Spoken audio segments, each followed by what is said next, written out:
Shalom all, Stacy the Blackfeather Intuitive, and welcome to Divinely Decked Tarot and Oracle Reviews done Stacy style. And today I'm very excited to be doing an unboxing for you guys of the Sambucus Tarot. I don't know much about this tarot deck at all. It was something that I found on, I forget if it was Etsy or eBay. I think it might have been an eBay purchase. They were running like a little bit of a discount, and I think I picked up the deck for like $15 or something. I actually, believe it or not, thought it was used. And I'm seeing now that it is not. It is new. It is in shrink wrap. So I'm hoping that it is the real deal and that I haven't just spent my money on, something that's been hijacked. But let's just kind of check it out. It says here, Sambucus Tarot, the ancient legend records that elderberry is regarded as the habitat of the soul because of negative impact which related to witches and doom. In the Middle Ages, it was unfortunate to burn or take it inside. Nonetheless, it also can protect when manufactured properly. For instance, the Scots are used to collect and hang elderberry leaves on the door to get rid of doom and misfortune before May 1st. On the one hand, it can be the magic wand or the walking stick by elderberry branches. On the other hand, standing at the foot of elderberry will keep thunder away. So let's just kind of take a peek and see what we got here. I'm not really sure how to, sort of figure out if I'm getting something that's a little like hawked or if it's the real deal or what the situation is. So I guess I'm going to have to just get a little more, get a little savvier on that. But nonetheless, let's have some fun. It is hopeful that it is brand spanking new and in cellophane. So I'll take that as a win for now. And it is in a tuck box, as you can see. And for those of you who have been following me for a while, that's not my favorite, just because, the box gets damaged really easily. They're not easy to open, which is definitely the case here. Oh, okay. This one wasn't too bad. So we got it open fairly easily. And, tuck boxes, unless you get something that's really high quality, they are, they're just a little flimsier. So not great for traveling, that kind of thing. All right. So on first glance, they are smaller. So I wouldn't call them mini, but they're definitely smaller than I would say like a typical tarot card. It does have a little bit of a sheen to it, but I would say it's more of that kind of that eggshell or that sateen finish. The cardstock is not bad. I would say it's on par with US Games. It is definitely reversible here. I'm not seeing any gilding. And let's just kind of take a look and see what's going on. See if we can get okay, so they're not in order. So we're going to start here with an Ace of Wands. And I like some of this like blocky, cartoonish kind of look. And so that was a little bit of what drew me to this deck in the first place. It's interesting that it's like a Kelly green color. In the imagery, it looked a little more teal. So we'll have to see if all of the cards are like this, because the colors feel very muted to me. Here's the Two of Wands, Three of Wands. Definitely a nod to the RWS, Four of Wands. I like that she's like holding a bouquet. It's like she's getting ready to throw the bouquet, a very traditional wedding kind of thing to do. Five of Wands. So 3 individuals working with 5 different wands. Six of Wands. This also kind of puts me a little bit in mind of one of the Disney movies with Hades. And I forget the female character's name. I think it began with an M. And the Muses. 7 of Wands. 8 of Wands. 9 of Wands. So definitely something for an RWS reader. Ten of Wands. Oh, interesting. He's carrying a cross on his back. So feels a little, sort of a little religious, an interesting religious nod. Page of Wands. Loving that it's almost like palm trees and that he's kind of sitting on this palm tree that's been bowed out a little bit. Knight of Wands. I'm not sure how I'm feeling about the muted colors. Queen of Wands. I like the imagery. I find the imagery kind of fun, a little bit refreshing. King of Wands. Oh, I like that he's got a little salamander on him. Ace of Coins. Two of Coins. It's interesting. It's like she's using her powers to balance it rather than actually in her hands. Three of Coins. Four of Coins. Yeah, he looks very miserly. Five of Coins. Oh, you know what I like here is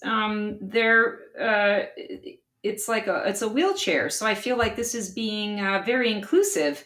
It's unfortunate that, of course, it's on the the Five of Coins card.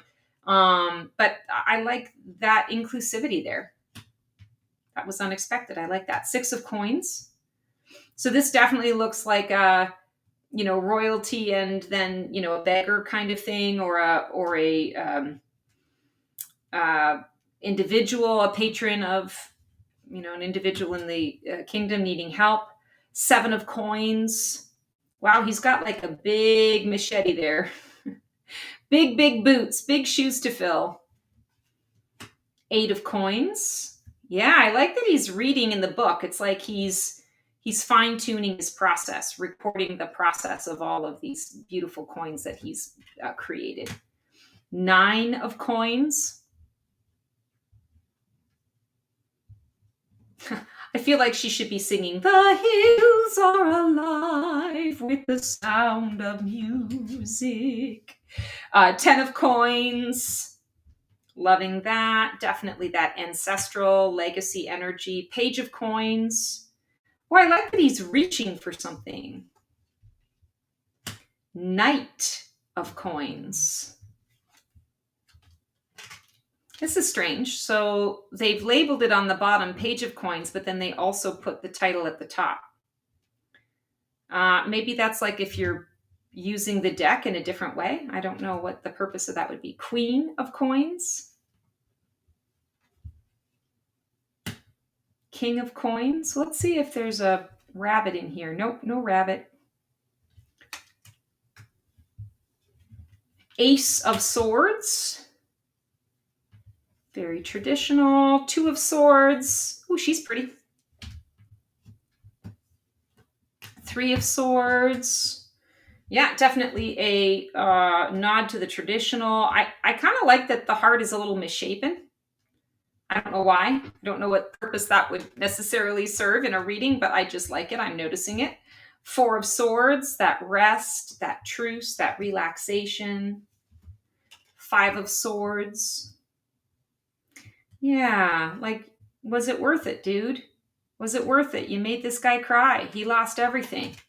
Hope it was worth it. Six of Swords. Seven of Swords. Eight of Swords. Yeah, he's bound all the way, legs and arms. And he's blindfolded. Interesting. Nine of Swords. Wow, he's actually, rather than in a bed, it looks like he's sitting on a throne. That's kind of a cool interpretation. 10 of Swords. Yeah, some swords going through. Page of Swords. Getting ready for that next new adventure. Knight of Swords. Yeah, I don't know why they're naming it twice. Maybe there's some other purpose. Queen of Swords. King of Swords. This is kind of interesting. It's like, okay, yeah, I see it's his face, but then there's like the third eye above it, but it almost looked like something, like almost like he didn't have a head, like there was something coming out of the head, but now I see it's a crown. Yeah, interesting. I think this card deck would really ignite the intuition. Ace of Cups, Two of Cups. Yeah, it almost gives me like that Disney musical vibe. I don't know why. Maybe it's just the style of the drawings. Three of Cups. I'm not mad at it. Four of Cups. And I wouldn't say that this deck would give like light and fluffy messages, but I think the approach, like it's like I would be able to receive the messages. Maybe I would laugh a little bit with the messages, or I would take the messages in a little more of a lighthearted way. Five of Cups. Six of Cups. Seven. Yeah, I like that he's just kind of laying there and he's like, yeah, I'll take my time. I got all the time in the world, all the choice in the world. Oops, Eight of Cups. This one's pretty cool. That tropical desert feel. Nine of Cups. 10 of Cups.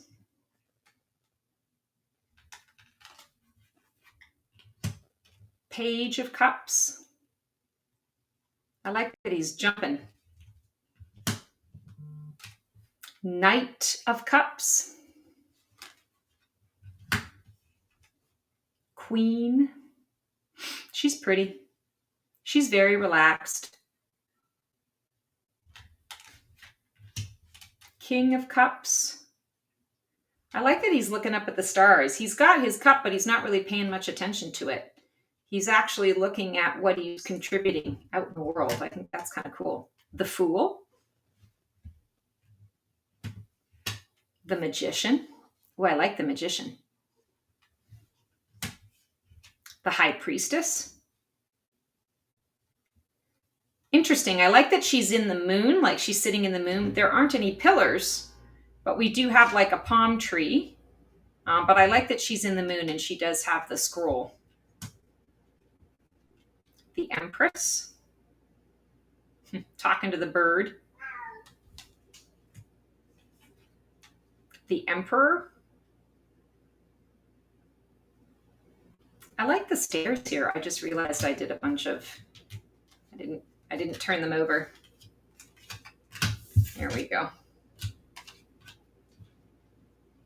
The Hierophant. Oh, interesting. It's almost like he's a figurehead, but not like he looks larger than life. I think that's just really interesting. And I like that they made him larger than life, because sometimes our limiting beliefs can feel larger than life. Sometimes those traditions and those rituals that we have can feel super important, bigger than us. The Lovers. Oh, I like this angel. She's really pretty. The Chariot.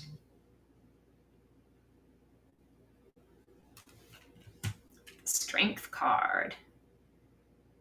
Very traditional. The Hermit.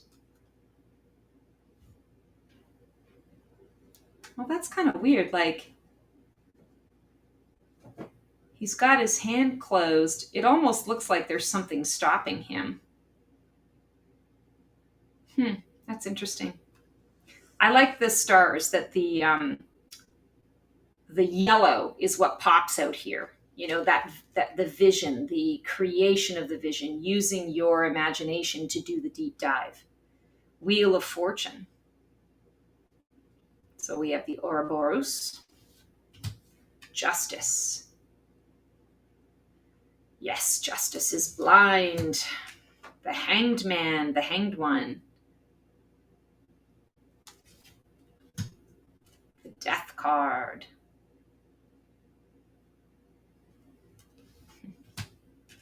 Temperance. Oh, that's cool.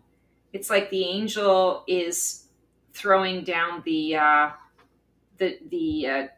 alchemized magic, and he's catching it. The devil. Interesting depiction. The tower. The star. This almost feels like there's like an ancestor coming out of the rock that's talking to him or giving him something. There's water coming out of the, oh, and it's the okay, so wow, I just made myself sound so stupid. So okay, he's holding two jugs, but it looked like he wasn't holding the jug, and so I got confused because it looked like it was coming out of the mountain itself. But now I see what's happening. So I would say not the best way of use of color to be able to highlight and identify what's going on. But now I get it. Please don't judge me. A moment of insanity there. I love that there's like a phoenix figure in the background, and that makes a lot of sense with the star, because the star comes after, the death card and the devil and the tower and all this like crazy stuff. Well, then the vision shows up, right? And healing from all of that is what that star indicates. So you've got a little bit of the phoenix in the background. Here we've got the moon energy. And I like this, that it's like the stone or the building or the wall is cracking. It's tumbling down, and it's giving you an opportunity to see what's on the other side of it. It's an invitation to see what has previously been unseen. And I often say the moon card is things aren't always what they seem. So that makes a lot of sense. Just a different take on it. The sun card. Judgment. And the world. Yeah, opening the doors. She's arrived. Wow, really interesting. Okay, so not what I expected, but I'm not necessarily mad at it either. On first glance, this could definitely work for, could work for a beginner, because it does follow in those lines of the Rider-Waite-Smith symbolism. The color palette is very different for me, very unique. Okay, so we got two cards. So in true Stasis style, we are pulling cards to see how this deck wants to work with you, if you want to work with it. So we pulled two cards here. Interesting, the Four of Coins and the Wheel of Fortune. So Four of Coins is that card of protection. It's a card of, there we go. It's a card of protection. Sometimes it can be a card of stinginess, of lack mentality, scarcity. I feel like this deck is going to, kind of like what I was saying before, it's going to help you to see and receive the message and see what it is you need to see, receive the guidance that you need to receive, without feeling like you have to take life so seriously, or bringing light to what you do have, encouraging you to focus on what you do have, not what you don't have. And the Wheel of Fortune says when you're working with this card, it's going to change your fortunes. It's going to help you to acknowledge what you do have to be grateful for, and also to be equipped to handle the changes of life, and to understand that those changes of life are here to help us. And what do you want to do with that change, or what do you want to do with that shift? I often refer to the Wheel of Fortune as liquid luck, and fours are about establishing a foundation. And I feel like that Four of Coins, it's going to help you to establish, the real guidance, the main point of the guidance, to focus on what you need to be grateful for, what you have to be grateful for, not what you need to be grateful for, what you have to be grateful for. And it helps you to turn your luck around, helps you to change your fortune and put it in the direction that you're really wanting it to be in. So this is a deck that's really going to work on a lot of manifestation quality with you. Definitely a deck that I would pull out if you are working on manifestation, especially because of all of the green energies and the green tones, because it is heart related, but it is also that color of abundance and growth. And the subtleties of the card, that, the fact that it is kind of I would say not a single color palette, but based on that singular color, and then, sort of brought to life through more muted colors and muted tones, I feel like it really is keeping that energy and focusing that energy into the manifestation of abundance through growth process. So that is our Sambucus Tarot, Sambucus Tarot. Hoping you guys enjoyed this. As always, I love connecting with you guys to share all of this stuff in this way. If you like what you see here, please like, subscribe, click the bell, leave a comment on what you think about this deck. And otherwise, sending you lots of love, lots of support, lots of gratitude until we see you for another segment of Black Feather Couture Divining a VIP Life. We will see you on the flip side and transform well. That's our show for today. I hope you enjoyed it. It was great to connect with you guys. Please like, subscribe, and comment for more content like this. And feel free to follow me on Blue Sky for even more content every single day. Can't wait to see you guys next week for another installment of Black Feather Couture Divining the VIP Life.